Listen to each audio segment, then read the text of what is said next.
எனக்கு அக்ரிகல்ச்சர் லேண்ட்லாம் கிடையாதுங்க. சரி, அதனால் இந்த விவசாயத்தில் லாபம் இருக்கா இல்லையா? லாபம் இல்லைன்றாங்க, லாபம் இருக்குன்றாங்க. இதில் என்ன தான் உண்மைன்னு தெரிஞ்சுக்கலான்றதுனால நான் எங்கள் மாமனார்கிட்டயே கேட்டேன். என்ன தான் இதில் வரவு செலவு கணக்கு? கொஞ்சம் செலவெல்லாம் ஃபஸ்ட்டு சொல்லுங்கள், அதுக்கப்புறம் வரவு பற்றி என்னென்னு சொல்லலான்னு கேட்கும்போது, அவர் கொஞ்சம் டீட்டெயிலாம் சொல்லிகிட்டே இருந்தார். நான் நோட் பண்ணிகிட்டே இருந்தேன். அந்த டீட்டெயிலை நான் உங்களுக்கு இப்போ காட்டுறேன் பாருங்கள். இப்போ வந்து ஃபஸ்ட்டு செலவு பார்த்துடலாம். செலவு பார்க்கும்போது டிராக்டர் ஃபஸ்ட்டு எரு அடிக்கிறதுக்கு டிராக்டர் அரேஞ்ச் பண்ணுவாங்க. டிராக்டர் கூலி, வாரி கொட்டுறவங்க, ஜேசிபி இந்த கூலி எல்லாம் சேர்த்து 4 டிராக்டர் அடிச்சிருக்காங்க.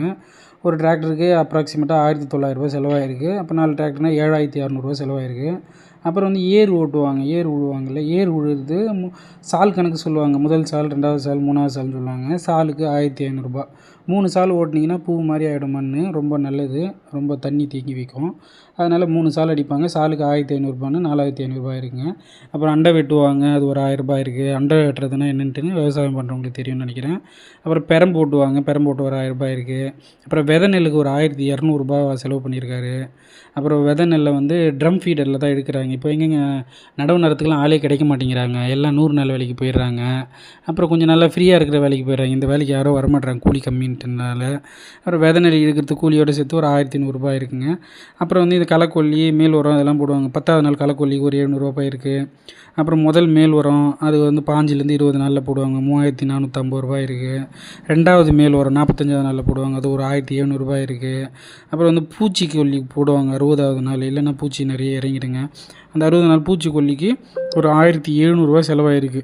அது என்னென்னு பார்த்தீங்கன்னா, மருந்துக்கு ஒரு ரூ. 1100, தெளிக்கிறவங்களுக்கு தெளிப்பு கூலியாக வந்து 10 டேங்க் அடிப்பாங்க, டேங்க்குக்கு ரூ. 60 அது ஒரு ரூ. 600 இருக்குது. அப்புறம் வந்து கதிர் நாவல் பூச்சி, இந்த குருத்து பூச்சின்னு சொல்லுவாங்க, அதுக்கு வந்து அதே தான் 10 டேங்க்கு ரூ. 600 கணக்கு. தெளிக்கிறவங்களுக்கு மருந்து ரூ. 1350. ஆக மொத்தம் ரூ. 1950 இருக்குது அதுக்கு. அப்புறம் கடைசி அறுவடை நாள் அன்றைக்கி நெல் அறுவடைக்கு ஒரு ஹவருக்கு வந்து ரூ. 1800, 1 மணி நேரம் 20 நிமிஷம் ஓட்டியிருக்காங்க, ரூ. 2400 இருக்குது. அப்புறம் கழனியில் இருக்கிற நெல்லை வந்து களத்துக்கு கொண்டு வரத்துக்கு ஒரு டிராக்டருக்கு ரூ. 500 2 நடை வந்திருக்கு, அது ஒரு ரூ. 1000 செலவு. அப்புறம் இப்போதைக்கு நெல் சேகரித்து வச்சுருக்கோம், அதை வந்து டிபிசியில் எடுத்துன்னு போய் போடணும். அதை எடுத்துகிட்டு போய் போகும்போது 2 டிராக்டரில் கொண்டு போகிற மாதிரி இருக்கும். டிராக்டருக்கு ரூ. 1000 சார்ஜ் பண்ணுவாங்க. ஒரு 6-8 கிலோமீட்டர் இருக்குது, அது ஒரு 2000 ஆகுன்ட்டு கணக்கு வச்சுருக்கோம். ப்ளஸ் வந்து டிபிசியில் சிப்பத்துக்கு, சிப்பம்னா 42 கிலோன்னு நினைக்கிறேன், அது வந்து 60 சிப்பம் ஆகும்னு சொல்லியிருக்காரு இப்போதைக்கு இருக்கிற நெல். இந்த வாட்டி விளைச்சல் அந்தளவுக்கு இல்லை, இவர் சரியாக கவனிக்க முடியல. புகழை பார்த்துக்கிறது, அவர் டியூட்டி ஒரே நாளில் 2 ஷிஃப்ட்டு பார்ப்பார், மறுநாள் அவருக்கு லீவுன்ற மாதிரி.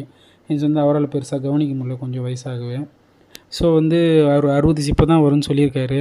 வரவா எவ்வளோ வரும்னு பார்த்தீங்கன்னா, ஒரு 60,600 எதிர்பார்த்துட்ருக்கோம். அதில் செலவு வந்து 34,900 போச்சுன்னா நிகர வரவா ஒரு 25,700 வரும்னு நினைக்கிறேங்க. இது வந்து நிகர வரவான்னு கேட்டிங்கன்னா இருக்க வாய்ப்பில்லை. ஏன்னா இவருடைய உழைப்பு இந்த 4 மாதத்தில் எவ்வளோ உழைச்சிருப்பாங்க.